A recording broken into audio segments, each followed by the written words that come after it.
Yeah, so all technical students, or say technical professionals, or people who wanted to become, said to understand technology. Oh, we have come across a lot of many things. Tokens అంటే మనకు పనికొచ్చే వస్తువులు. పనికొచ్చే వస్తువులు చాలా ఉన్నాయి. Keywords ఉన్నాయి, variables ఉన్నాయి, డేటా టైప్స్ ఉన్నాయి. అలా డేటా టైప్స్ అని డిస్కస్ చేసుకున్నప్పుడు డేటా టైప్స్ ఎందుకు పనికొస్తాయి అంటే డేటాని ఎలా ట్రీట్ చేయాలి అని చెప్పడానికి పనికొస్తాయి. ఆ,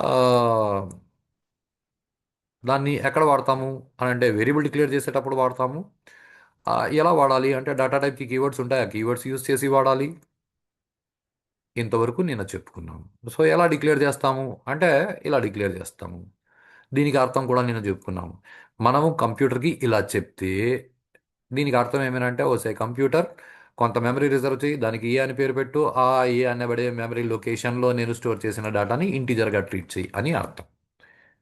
ఇవన్నీ ఏందో డేటా టైప్స్ అలా అలా రాసేస్తే పరీక్ష పాస్ అయిపోవచ్చండి. అర్థం చేసుకోవడం కొంచెం ఆలోచించాల్సిన విషయం. నౌ ఇప్పుడు ఇంట్ ఏ అంటే ఆ,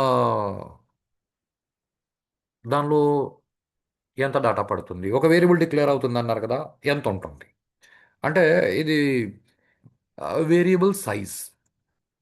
సో కాన్సెప్ట్ ఈస్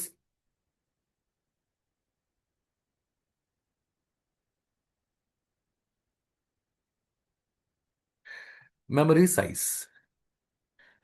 సి ఇప్పుడు మీరు బస్ ఎక్కారనుకోండి, ఆ వేరియబుల్ అంటే బస్సులో సీట్ లాంటిదని చెప్పుకున్నాం. ఇప్పుడు బస్సులో మీరు వెళ్ళి ఏమైనా హైదరాబాద్కి వెళ్ళాలి, తిరుపతి నుంచి లేకపోతే విశాఖపట్నం నుంచి హైదరాబాద్ వెళ్ళాలి, టికెట్ రిజర్వ్ చేసుకోవాలా అంటే వాడు ఇంత డబ్బు అంటాడు, మీరు డబ్బులు ఇస్తే వాడు పేపర్ చేంజ్ చేస్తాడు, మీరు వెళ్ళి ఆ సీట్లో కూర్చుంటారు. ఇంతవరకు బాగానే ఉంది కానీ ఆడు ఇంత డబ్బులు అని చెప్తాడా, లేకపోతే ఎవరు కూర్చుంటారండి, లావుగా ఉన్నోళ్ళ అయితే పెద్ద సీట్ ఇస్తాం, సన్నగా ఉన్నోళ్ళ అయితే చిన్న సీట్ ఇస్తాం, ఇలాంటి కాన్సెప్ట్ అయితే లేదండి. సీట్ సైజు కూర్చునే మనిషిని బట్టి ఉండదు. Seat size based on bus ఉంటుంది. అంటే లగ్జరీ బస్సులో సీట్ సైజు వేరేగా ఉంటుంది, సెమీ లగ్జరీలో వేరేగా ఉంటుంది, ప్యాసింజర్ బస్సులో అంటే ఎర్ర బస్సు అని ఏదైతే అంటారో దానిలో మామూలుగా లోకల్ సిటీ బస్సు వాటిలో ఒకలా ఉంటుంది, ఏదో బెంచ్ లాగా ఉంటుంది. స్లీపర్ కోచ్లో అయితే పడుకునేలా ఉంటుంది. ఇలా ఎలా అయితే seat size is based on bus టైపో, అలా memory size is based on data type. It is not based on data. Data అంటే కూర్చున్న మనిషి డాటా. డాటాని బట్టి వేరియబుల్ సైజ్ ఉండదు, డాటా టైప్ని బట్టి ఉంటుంది. సో క్యారెక్టర్ అంటే 1 బైట్ మెమరీ ఆక్యుపై చేసుకుంటుంది.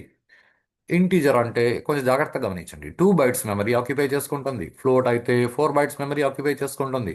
డబుల్ అయితే 8 బైట్స్ మెమరీ ఆక్యుపై చేసుకుంటుంది, బేస్డ్ ఆన్ ఆపరేటింగ్ సిస్టమ్. ఎందుకనంటే 32 బిట్ ఆపరేటింగ్ సిస్టంలో ఇది దాని స్పెసిఫికేషన్. అదే మీరు 64 బిట్ ఆపరేటింగ్ సిస్టమ్ వాడుతుంటే character data type it occupies 2 bytes, almost double. Integer 4 bytes, float అంటే 8 బైట్స్, డబల్ అంటే 16 బైట్స్ ఆక్యుపై చేసుకుంటుంది. Same memory size, variable size is based on data type and operating system. మీరు ఆన్లైన్లో C programmes practice చేశారనుకోండి, అక్కడ ఇంటి అని declare చేస్తే online compiler 64 bit compiler ready చేసినాడు కాబట్టి అది 4 బైట్స్ అక్కడ ఆక్యుపై చేసుకుంటుంది ఇంటీజర్కి. అదే మీరు టర్బోసీలో చూస్తే ఇట్ ఆక్యుపైస్ 2 బైట్స్. ఓకే, ఎందుకంటే అది డాస్ మోడ్లో రన్ అవుతుంది కాబట్టి. ఇప్పుడు ఇక్కడ మనకి వేరియబుల్ సైజ్కి రిస్ట్రిక్షన్ వచ్చింది కాబట్టి దానిలో పట్టే డాటాకి కూడా రిస్ట్రిక్షన్ ఉంది. సే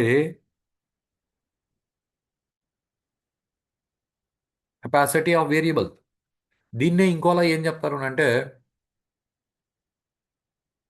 సే రేంజ్ ఆఫ్ డాటా టైప్ అని కూడా చెప్తారు.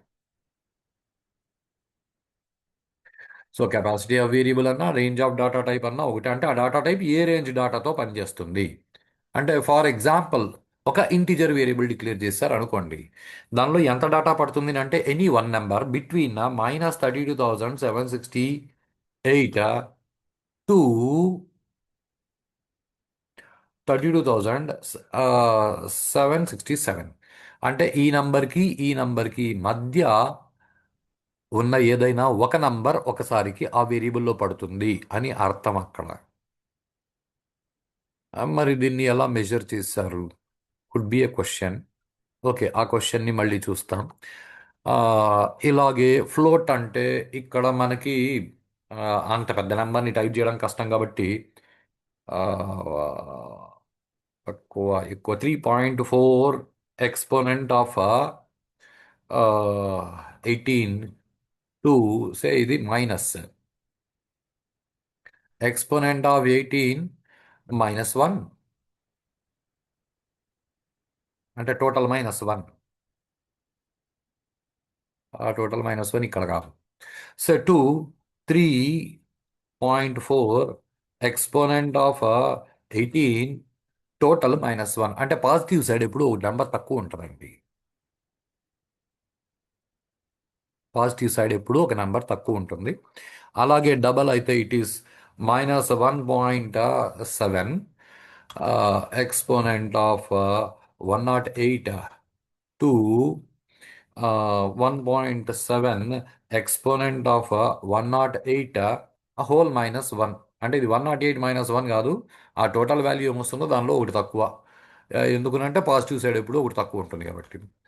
అలాగే క్యారెక్టర్ డాటా టైప్ అంటే ఇట్స్ రేంజ్ ఇస్ -128 టు 127. ఇవి ఆ డాటా టైప్ యొక్క రేంజెస్. అండ్ ఇక్కడ there is one more thing important called format specifier. So literally character data టైప్కి %C, ఇంటీజర్ డాటా టైప్కి %D. అక్కడ ఇంకా చాలా ఉన్నాయండి. %U అంటారు, %O అంటారు, ఆయన మళ్ళీ చూస్తాం. ఇది %F. ఇక్కడ %E అని రాస్తారు. సేమ్ ఎక్స్పెండెడ్ నొటేషన్తో వస్తుంది. అలా కాకుండా మనం %LF అని కూడా వాడుకోవచ్చు. సో ఇది డబల్ డాటా టైప్కి మనం వాడే ఫార్మేట్ స్పెసిఫిక్. ఇప్పుడు ఇది చాలా బేసిక్ థింగ్. మనకి పుస్తకాలు కూడా ఇది దొరికేస్తున్నాయి. Character data type range -128 to 127, integer range -32,768 to 32,000. ఇది దొరికేస్తుంది. ఇది పరీక్షలో రాసేస్తాం. పరీక్షలో రాస్తే మార్కులు వచ్చేస్తే మనం పాస్. పాస్ ఎవడైనా అవుతాడు. ఆ టీచర్ చెప్పేవాళ్ళు మార్కులకి ఏముంది, మూర్ఖులకు కూడా వస్తాయి అని. మార్కులు ఇంపార్టెంట్ కాదండి.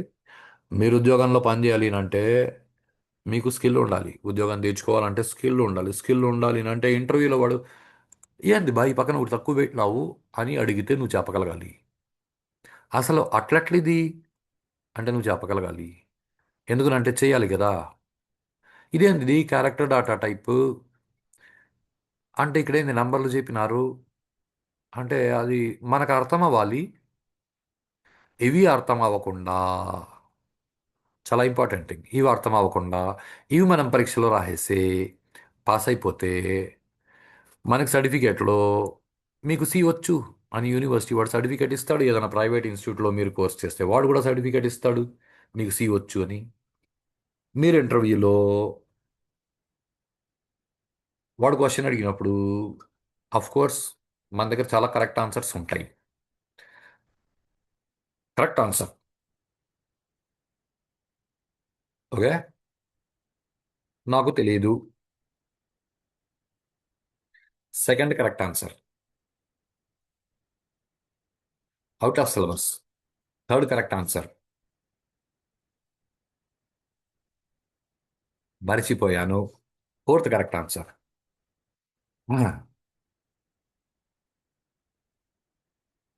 మా సార్ చెప్పలేదు. ఈ 4 కరెక్ట్ ఆన్సర్లు ఏ ఒక్క కరెక్ట్ ఆన్సర్ అయినా ఉండొచ్చండి, కానీ ఉద్యోగం రాదు. మీరు చెప్పినవన్నీ కరెక్ట్ ఆన్సర్లు అయి ఉండొచ్చు. ఆ సార్ చెప్పలేదు అయి ఉండొచ్చు.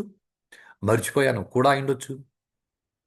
అది out of syllabus topic sir, మాకు లేదు అది సిలబస్లో అయి ఉండొచ్చు. నాకు తెలియదు సార్, మా సార్ చెప్పినాడేమో, సిలబస్లో ఉండిందేమో, అసలు నేను పట్టించుకోలేదు, నాకు ఆ విషయమే తెలియదు. వెరీ గుడ్, అది కూడా కరెక్ట్ ఆన్సరే. నీ గురించి నువ్వు కరెక్ట్నెస్ ప్రూవ్ చేసుకున్నావు కానీ వాడి అవసరాన్ని నువ్వు ఫుల్ఫిల్ చేయగలిగినవా లేదా అన్నది మాత్రమే వాడు చూస్తాడు. నువ్వు చెప్పే కరెక్ట్ ఆన్సర్ల పట్ల ఎవరికీ ఇంట్రెస్ట్ లేదు. ఇప్పుడు దీన్ని ఇంకోలా చెప్పాలి అంటే ఎలా చెప్పొచ్చు అంటే నేను మామూలుగా చెప్పే ఎగ్జాంపుల్ అండి. పేపర్ మీద చక్కెర అని రాసి తెలుగు రాకపోతే షుగర్ అని ఇంగ్లీష్లో రాయి. పేపర్ ఎత్తి నాకు తీయగా ఉందో లేదో చూడు. అంటే పేపర్ మీద చక్కెర అని రాసినంత మాత్రాన తీయగా ఉండదు కదా సార్. ఇది కూడా అంతే. సర్టిఫికేట్లో సి వచ్చని రాసినంత మాత్రాన నీ బుర్రలో సి ఉండాలని రూల్ లేదు కదా. Is my first thing. Second thing, తీయదనం కావాలనుకున్నోడు చక్కెర ఎత్తి నోట్లో వేసుకుంటాడు కానీ పేపర్ మీద చక్కెర అని రాసి నాక్కూడదు. నీకు ఉద్యోగం ఇవ్వాలనుకున్నాడు నీ స్కిల్స్ని వాడుకోవాలనుకుంటాడు కానీ నీ సర్టిఫికేట్లో రాసి ఇవన్నీ కరెక్ట్ అని ఆడు నమ్మడు. ఇది ప్రాబ్లం. ఈ ప్రాబ్లంని గమనించి అర్థం చేసుకుని స్కిల్స్ని పెంచుకోండి. నేను చెప్పడం అది. నౌ ఓకే, ఈరోజు పెద్ద క్లాస్ లేదు, చిన్న క్లాస్, ఒక 10 నిమిషాల క్లాస్ అంతే. ఈ 10 నిమిషాల క్లాస్ దీన్ని, ఈ క్వశ్చన్లు కొంచెం ఆలోచించండి. ఈ క్వశ్చన్లని రేపు క్లారిఫై చేసుకుందాం. ఇక్కడ చాలా విషయాలు ఉన్నాయి, ఇవన్నీ అర్థం చేసుకోవాలి. సో మొదటి క్వశ్చన్, అసలు టెక్స్ట్ డాటా అయితే ఇక్కడ నంబర్లు ఎలా చెప్పుకుందాం? అంటే ఇన్ని అక్షరాలు పడతాయి. ఒకవేళ ఇన్ని అక్షరాలు పడతాయి అంటే మరి మైనస్లో అక్షరాలు పడతాయి అంటే అది అది అది అక్షరాలు మనకి ఇస్తుందా? ఓకే, దాన్ని పక్కకు పెడదాం. ఇంటిజర్ అంటే -30, ఓకే, ఇక్కడ ఏందో పాయింట్ అని చెప్పినారు, ఫ్లోట్ డబుల్, ఓకే. ఇంటిజర్ అంటే ఏదో హోల్ నెంబర్స్ చెప్పినారు, ఇది ఓకే. కానీ హౌ, దీన్ని ఎలా మెజర్ చేశారు? ఈ క్వశ్చన్స్ ఇవి కొంచెం ఆలోచించండి. వీటి గురించి will have a discussion in the next video.